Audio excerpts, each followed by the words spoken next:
അപ്പം നമ്മൾ പഴനിമല കയറാൻ വേണ്ടി പോവുകയാണ് കേട്ടോ. അപ്പോൾ നമ്മൾ കയറി ചെന്ന സമയത്ത് അകത്ത് പൂജയും കാര്യങ്ങളും നടക്കുന്നതുകൊണ്ട് ഗേറ്റ് വരത്തില്ലായിരുന്നു. അപ്പോൾ കുറച്ച് നേരം ക്യൂ ഒക്കെ നിന്നിട്ട് പതുക്കെ ഞങ്ങൾ അകത്ത് കയറി തൊഴുത് ഒക്കെ വെളിയിലിറങ്ങിയപ്പോഴാണ് ഈ ആൾക്കൂട്ടം കണ്ടത്. ഇത് നമ്മുടെ തങ്കത്തേര് എന്ന് പറയുന്ന ഭഗവാൻ ഇങ്ങനെ എഴുന്നള്ളിക്കുന്ന ചടങ്ങ് കാണാൻ വേണ്ടിയുള്ള ആൾക്കാരായിരുന്നു. നമ്മളിതൊക്കെ കേട്ടിട്ടുണ്ടെന്നല്ലാതെ ഞാൻ കണ്ടിട്ടില്ല. അപ്പോൾ ഇത് ഇത്രയും ദൂരത്തു നിന്നാണെങ്കിലും നല്ല രീതിയിൽ അതൊക്കെ കാണാൻ പറ്റി.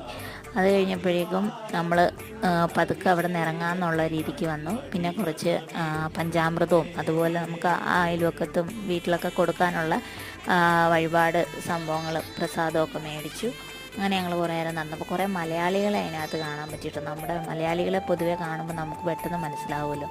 അങ്ങനെ കുറേ നേരം നമ്മൾ അവിടെയൊക്കെ നിന്നിട്ട് കൊച്ചുങ്ങളൊക്കെ ആയിട്ട് പതുക്കെ നമ്മൾ താഴത്തോട്ട് ഇറങ്ങി മല ഇറങ്ങാൻ തുടങ്ങി. താഴെ ഇറങ്ങിയപ്പോഴത്തേനും പോരുന്ന വഴി നമ്മൾ ഇതുപോലെ നല്ല രസമുള്ള കാഴ്ചകളൊക്കെ കാണുന്നുണ്ടായിരുന്നു കേട്ടോ. രാത്രി ഇതുപോലെ വെട്ടവും പകലും നല്ല സീനറി ആയിരുന്നു.